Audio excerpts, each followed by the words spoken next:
Students, आज का हमारा टॉपिक है प्रॉपर्टीज ऑफ बेस, जिसमें सबसे पहले मैं आप लोगों को बेस की कुछ जनरल प्रॉपर्टी के बारे में बताना चाहूंगी।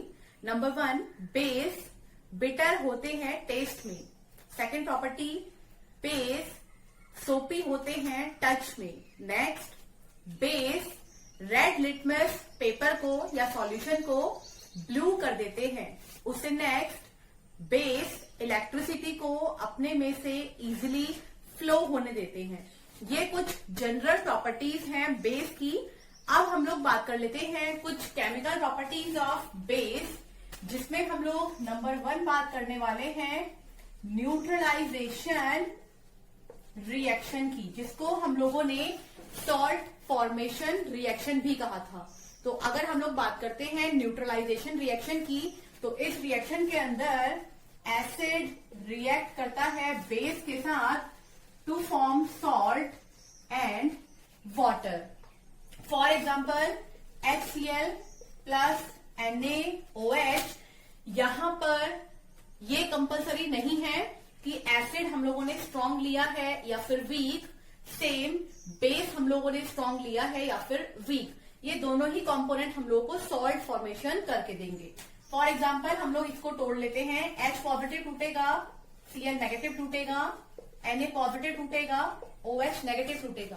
अगर आपने मेरी कुछ प्रीवियस वीडियो देखी है तो आपको पता होगा, मैंने आपसे कहा था जब भी कभी H पॉजिटिव OH नेगेटिव के सामने आएगा तो वाटर फॉर्मेशन होगा।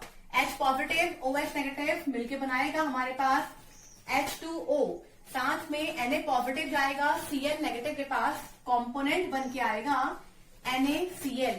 और जैसा कि हम लोग सभी जानते हैं NaCl कॉमन सॉल्ट होता है। तो ये कंफर्म है कि न्यूट्रलाइजेशन रिएक्शन के अंदर सॉल्ट फॉर्मेशन होता है, इसीलिए इस रिएक्शन का दूसरा नाम सॉल्ट फॉर्मेशन रिएक्शन भी है, एंड ये आइडेंटिफिकेशन रिएक्शन भी है एसिड एंड बेस के लिए। नेक्स्ट हम लोग बात कर लेते हैं रिएक्शन की, that is reaction with non metal oxide.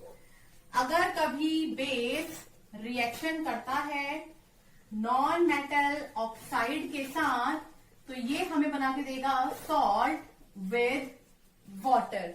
एक रिएक्शन देख लेते हैं। फॉर एग्जाम्पल CaOH का whole twice react with CO2। CO2 carbon dioxide तो है ही, साथ ही ये नॉन मेटल का ऑक्साइड भी है। हम लोगों ने कल बात की थी कि CO2 गैस जब भी कभी कार्बोनेट को हम लोग बर्न करते हैं या फिर थर्मल रिएक्शन कराते हैं, वहां पर रिमूव होती है।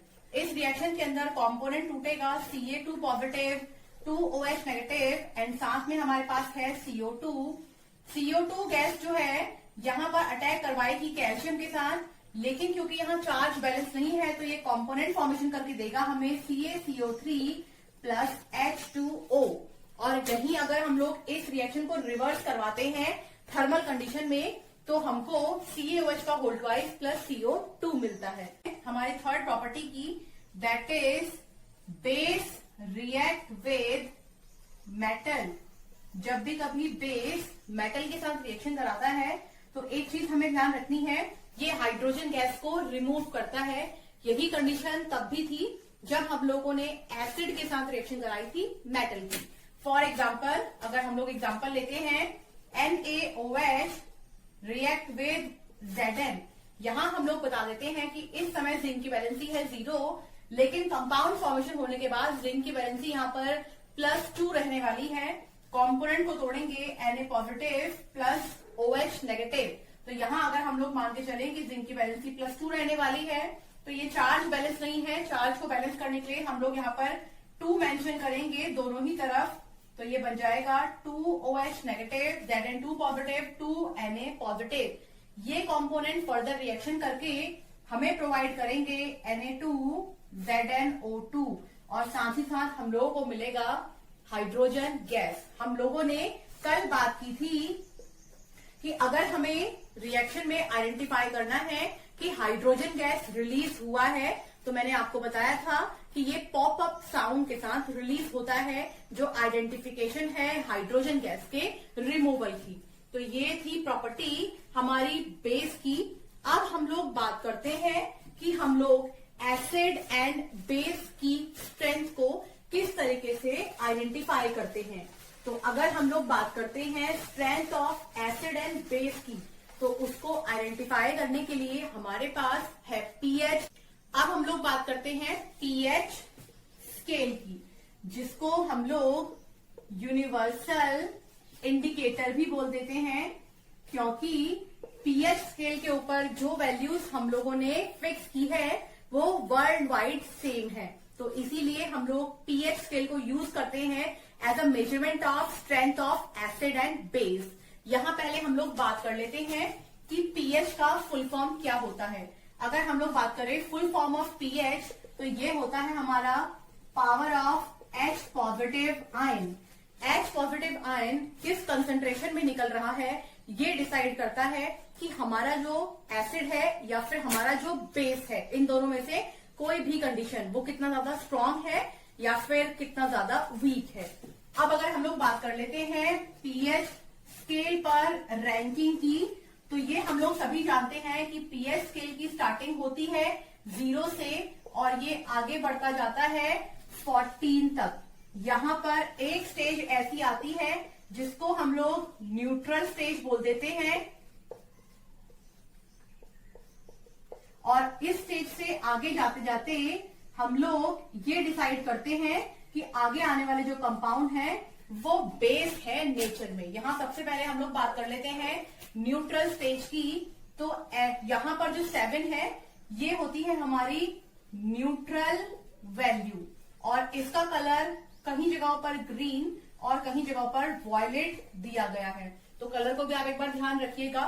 अगर हम लोग बात करते हैं स्ट्रेंथ की, तो 0 से लेकर 7 तक इस जगह को हम लोग बोलते हैं एसिड, और 8 से लेकर 14 तक यहां जो कंपोनेंट्स आते हैं इनको हम लोग बोल देते हैं बेस।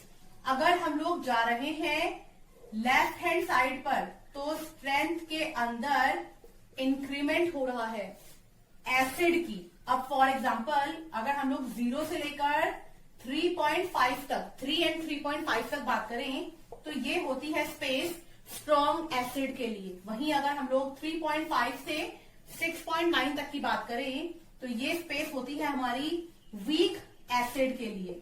अब अगर हम लोग बात कर लेते हैं 7.1 से 10.9 तक, तो यहां पर हमारे पास होते हैं वीक बेस, और वहीं अगर हम लोग 11 से 14 तक बात करें तो ये होते हैं स्ट्रॉन्ग बेस। तो हम कह सकते हैं कि न्यूट्रल वैल्यू से लेफ्ट हैंड साइड अगर हम लोग जाएंगे तो हमारी एसिडिक स्ट्रेंथ इंक्रीज होगी, और न्यूट्रल वैल्यू से अगर हम लोग राइट हैंड साइड जाएंगे तो हमारी स्ट्रेंथ ऑफ बेस इंक्रीज होगी।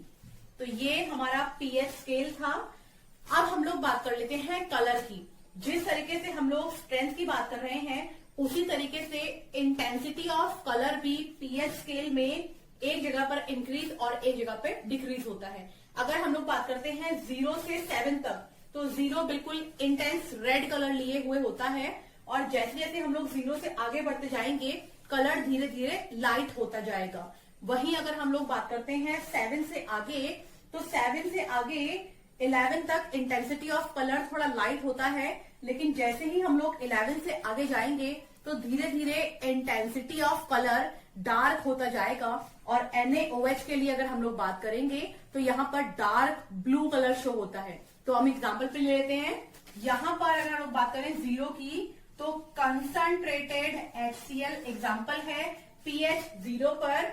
वहीं अगर हम लोग बात करते हैं बेस पे, तो कंसंट्रेटेड NaOH एग्जाम्पल है 14 नंबर ऑफ pH का। वहीं अगर हम लोग बात करते हैं 7 की, तो हम लोग प्योर वाटर को ले लेते हैं एज अ न्यूट्रल वैल्यू 7 पर। प्योर वाटर अगर हम लोग बात करते हैं तो वो वाटर जिसको हम लोग अपने घरों में इन्वर्टर्स में यूज करते हैं, या फिर डिस्टिल वाटर आप कह सकते हैं, उनका जो पीएच होता है उसे हम लोग 7 मेजरमेंट करते हैं। तो ये थी बात हमारे पीएच की।